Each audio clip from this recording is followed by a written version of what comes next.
Hello, and welcome to Richie Nick's Gaming. Tonight we will be continuing, that's the word, the World 3 League Championship, in which I am down by a game.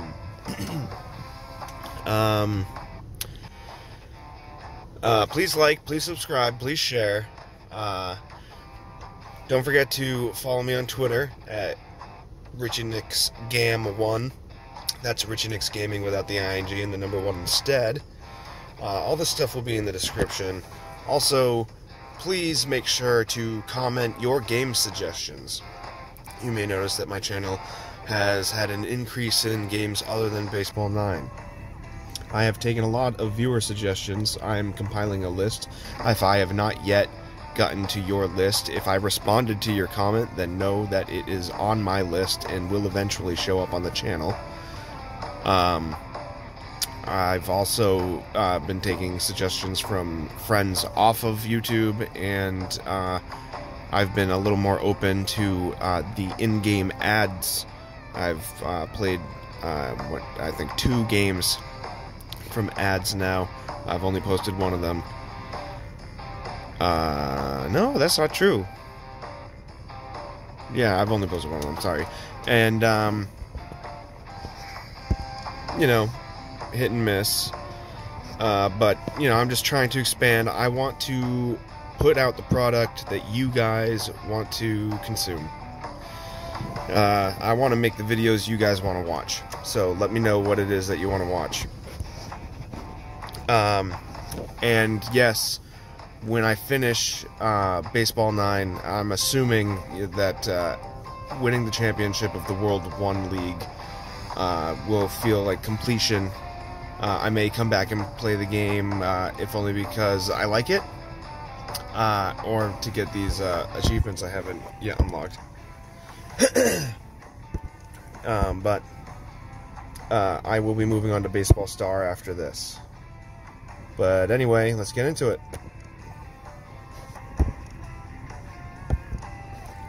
Oh, tonight I'm not watching something. I'm listening to Fire and Blood by George R.R. Martin, the part 1 of the history of the Targaryen family. So this is, I don't know how, you're probably going to be able to hear it, given how well you can actually hear the videos I would be watching that I didn't think you guys could hear. But, so this is Book World history. Let's see, we're in like the 4th generation of Targaryens now. King Jaehaerys, the Conciliator. Aegon conquered, Aenys ruled, Maegor usurped, and now Jaehaerys. That's Aegon the Conqueror.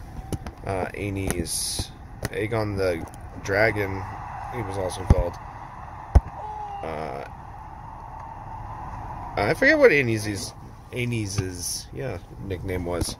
But then Maegor the Cruel, and now we're on Jaehaerys the Conciliator. And that's it.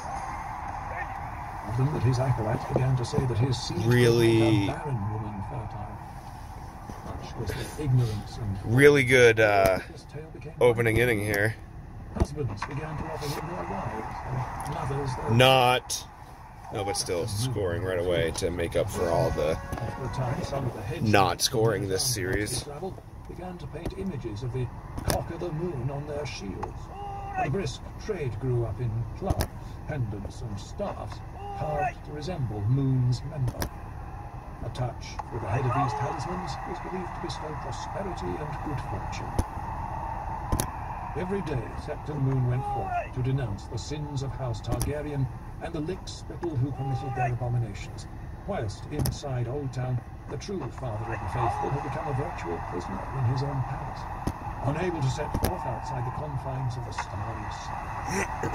Though Lord Hightower had closed his gates against Septon Moon and his followers, and refused to allow them entrance to his city, he showed no eagerness to take up arms against them, despite repeated entreaties from his High Holiness.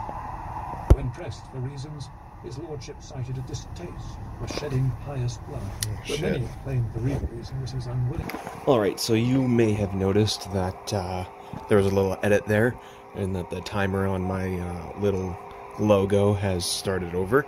The reason I said shit and that the video cut off and has continued on to a different day is because in that moment I happened to look up as Emily, carrying Owen, came rushing out of the house at approximately 12:30 in the morning. I work from 4 p.m. to midnight, and she said that the fire alarms were going off.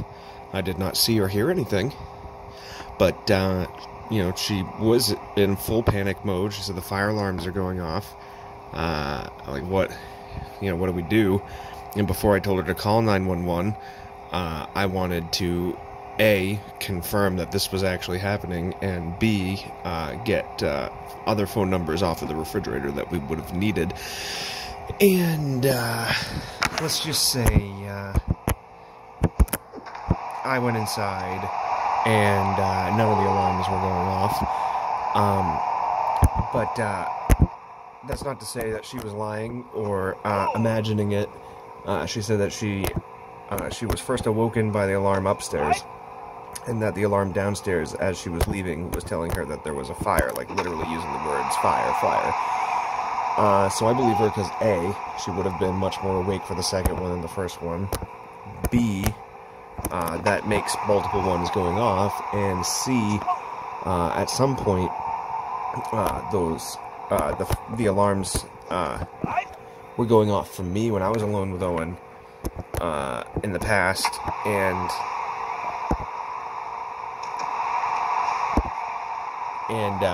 the one that she referred to as saying fire, fire was telling me carbon monoxide. Carbon monoxide. So I believe her, but literally like 2 minutes later, I go in and nothing was going on. I checked every room on every floor and confirmed that there were no signs of fire, so it was simply a false alarm. And we, I helped her put Owen back to bed and cut my smoke session outside.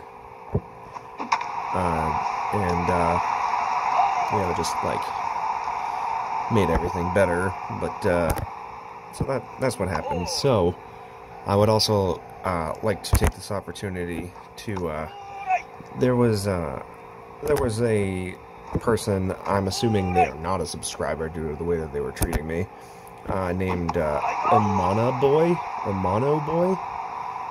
They spelt Hermano wrong.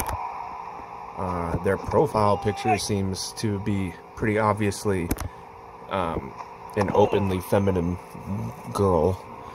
Not to force gender norms on anyone, but I don't see the point of your name if you're quite openly feminine female. But they weren't trolling, they were quite genuine in saying that all of my videos suck because they're treated like live streams. I'm pretty sure they didn't even know that a lot of them are in fact live streams. And they were saying, oh, you suck because you don't edit your videos. You need to edit your videos. You're lazy. You suck. So for the record, I like not to edit any of my regularly recorded videos because I used to strictly live stream. And A, I really enjoyed that. B, my subscribers really enjoyed that. And C, I see no point in taking all that extra time to give you guys content. I don't know how many of you have ever tried your hand in video editing, but it is time consuming. And oh my god, I'm crushing at this game. And it's usually not very rewarding, usually aggravating. At least in my experience. I'm not like a trained editor or anything, but I've done a lot of it. And, I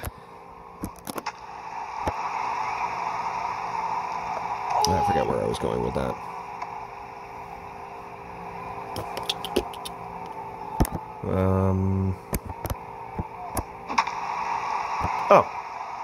So I don't edit videos. In that one video I did edit, because I had to piece 2 different videos into one. The entire audio and video, it's not synced, and now I'm stuck with an unsynced video, and I'm gonna do my best to prevent that from happening this time.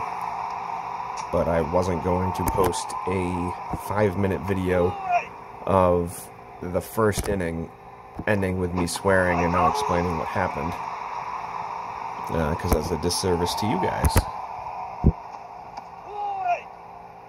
Also, since this is probably going to be released on the same day, it's worth noting that I don't mind having to edit this video, both for the previously stated reasons and because I have to edit another video, because even with the EFIS, Samuel Tarley, boom!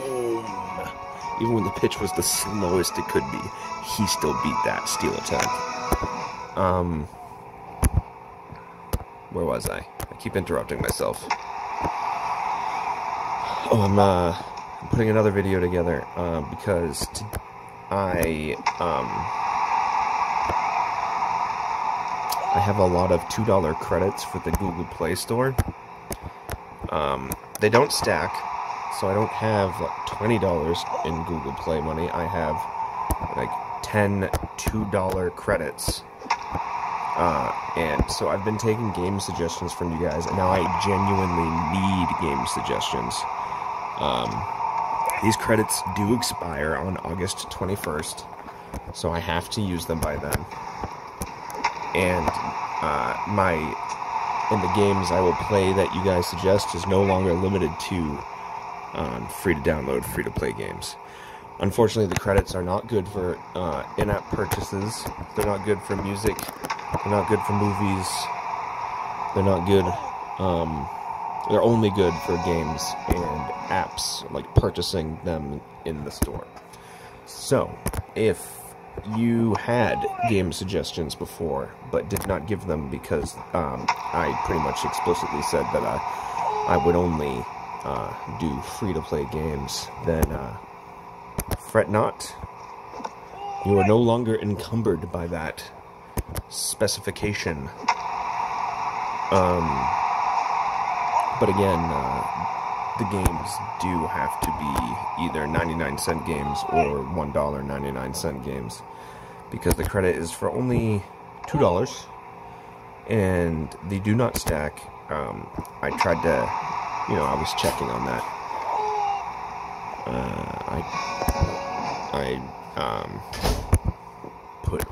I put a $5 game in the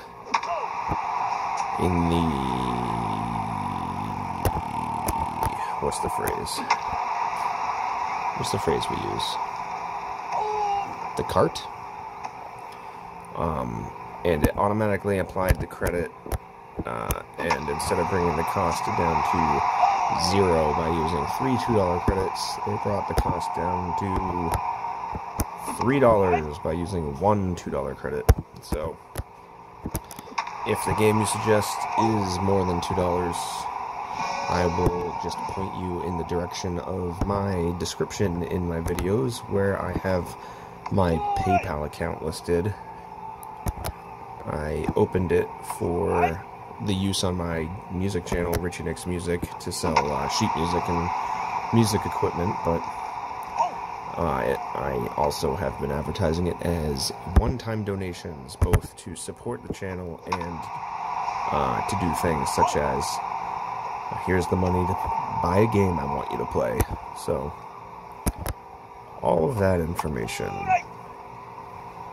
I think that's enough of me talking incessantly for now. I am 16 minutes into this video titled Finding Lost Garfield Comics by Quentin Reviews, and I'm going to continue it. But let's just, real quick, let's just say, to go from 2 games in a row of scoring absolutely nothing to having 4 runs, one of which was obtained in the very first inning, is kind of awesome, and I really, really hope I didn't just jinx it by pointing it out, so I'm going to knock on wood. Fun fact, the origin of the phrase knock on wood comes from Germanic folklore where fairies and nymphs would live inside wood, not just the woods, but like inside the trees and therefore inside wood products. And, fairies and nymphs and things weren't cute little Tinkerbells back then. They were usually out to fuck shit up. And knocking on wood would,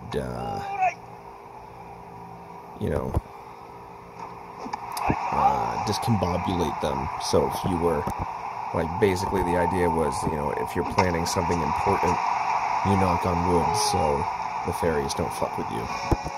And that it devolved into the superstition of, you say something you really want to happen or don't want to happen, you knock on wood.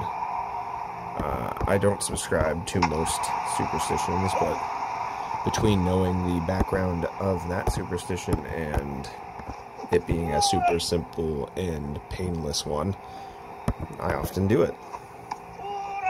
And now, Quentin reviews. Here's Garfield, dated June the 26th, 1979. Who's next, please? I think I just died and went to heaven. I think I just died. And here's John, April the 29th, 1976. Dr. Gustav Stitch will see you now. Dr. Stitch is the name and fixing sickies is the game. Where does it hurt? I'll kiss it on the naked vow. Ho ho! I foresee the AMA boycotting this strip. This right here is perhaps the most mystifying thing about it. Out of all the comics that Davis readapted later or changed pieces of to make it work in Garfield, there are a good number of comics that he just Late swing. threw away.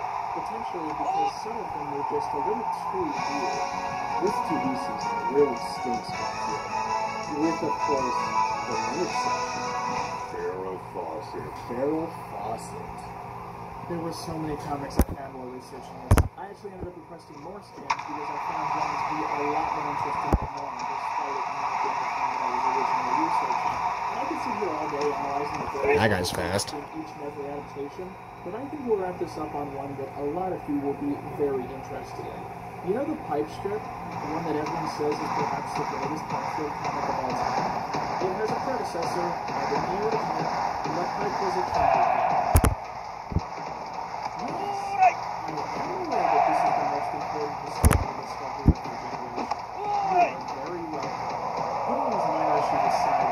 The biggest difference between John by Jim Davis and Garfield by Jim Davis is, well, Garfield. And more generally, how different the art style is between the two runs. John and Lyman, his characters, start off with totally different styles that are just fascinating to look at. And it should go without saying that Odie's original work is just entirely shocking to me.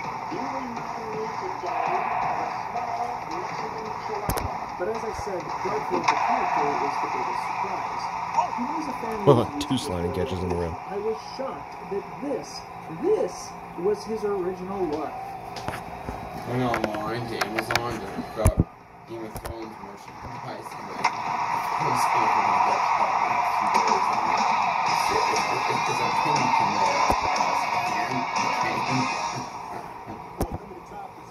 I feel like just wearing that here and say, well, you may be the supervisor for bringing me here to the Yeah, I'll just call the cellist. and I'll say, well, if Steven's the hand of the king, then there's nothing I can do about it. And he'll probably honestly say, I don't understand what the fuck that is. You'll probably go into some long-winded conversation, explain the history of Westeros and the hand. No, that's Every hand has ever existed. No, for a fact, he would not give a single shit about that. I'm actually going to get it, though. It doesn't cost that much, too. It's pretty well made. It's like no more than like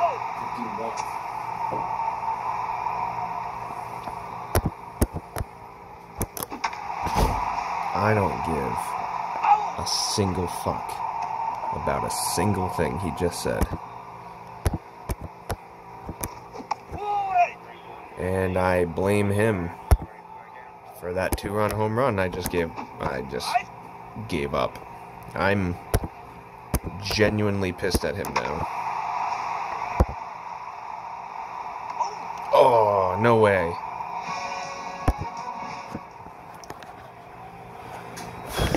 Okay. Even as a fan who is used to it, You remind me today of a small Mexican chihuahua. Dude, fuck you. Fucking ads. I honestly was afraid that I wouldn't be able to afford. Guess what? I don't give a but as I single said, shit. Garfield the character is the biggest surprise. I've been Because really I irritated today. for the evolution, I was shocked that this was his original look.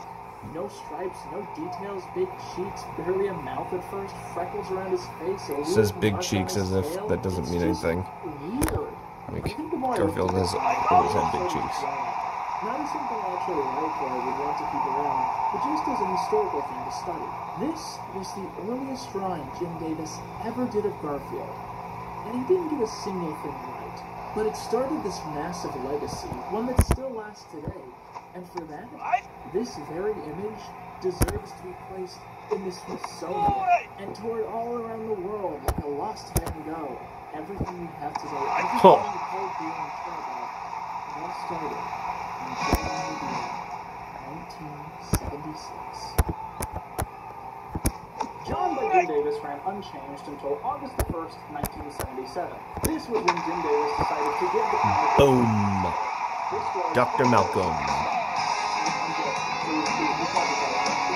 Garfield then continued to be printed in the Times through January 1978 before it disappeared suddenly. In March, an article was printed with 2 new comics showing a brand new design for Garfield, alongside the announcement that the cat would be leaving Pendleton for mainstream syndication. Cartoonist Jim Davis, a friend of mine since way before either of us was old enough to shave, finally had his attempts to get the cartoon strip syndicated come to a happy conclusion late in January when United Features instead called to announce their acceptance of Garfield and his friends. The OL Anybody knows how it just got, like, choppy? And we wish him all the success in the world with Garfield and friends. It's always nice to watch someone's dream come true. And that's the story of how Garfield came to be. All thanks to a small newspaper in a town called Pendleton, Indiana. People, I joke, and I kid, and I make the memes, as they say. But when I opened that email, I saw that attachment, and I realized that I was looking at the very first Garfield comic, which no one had seen in almost 45 years. All I could think was, I am the luckiest Garfield Damn it. on the entire planet. And of course, my second thought was, why was this taking so long to come out? The main reason I did this as a video instead of just putting out a couple tweets is under the hopes that by making this, I can reach someone at Paws Incorporated. If you have any position of power at Garfield HQ and you have seen this video by chance, I have only... Oh my god, how am I crushing it? People buy all kinds of Garfield books. They'll buy Garfield comic books that Garfield isn't even in. Do you think people won't be interested in buying a collection of long-lost, rare Jim Davis comics? You could call it Johnny Norm before Garfield was Garfield. Or maybe just Garfield, the Pendleton Years. Make a big press release, blow people's minds. You know people would eat that kind of thing up. The ball is in your court, Paws Incorporated. The ball is in your court. On that note, I'm going to go ahead and read the PDF from the description. One of the comics I was able to get a hold of. I think it was about 40 or 50. So it looks like we're about to win. Another example of knock on wood. I would be extremely disappointed in myself if I'm capable of giving up 6 or more runs this one inning, but stranger things have happened, so let's do this, people. Let's fucking do this. Oh, that worried me. It's getting choppy again. Choppy means laggy. Expanding and rewriting the history of the comic from scratch, you can go ahead and say that this was all made possible thanks to the amazing detective slash genius, Quentin Reviews. And while you're on that author, I just want to know that why don't you go ahead and check out today's sponsor, Verve Premium. Verve is a streaming website that features a long string of your favorite shows, from most of the classics like Red vs. Blue to the famous Timing Quest. But its best feature is the classic series Garfield and Friends, now streaming at a quality unrivaled by other sources. And by signing with the Verve Premium, you'll get all these channels totally ad-free with the ability to download many Catch of it. them. Boom! Alright, the series is tied up 1-1. Once again, that's drp.co/UUINTON. With that, I've been Quentin Reviews, and that's all you need. Oh, it's so hot.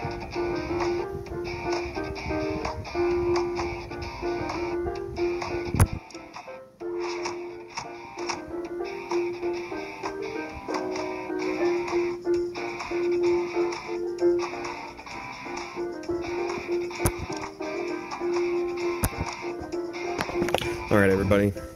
That's it for this video. Don't forget to make your game suggestions in the comments. Please like, please subscribe, please share. Don't forget to follow me on Twitter at RichieNixGam1. That's gaming without the ing and the number 1 instead. And don't forget to check out my music channel, Richie Nix Music. I'll see you guys down in the comments.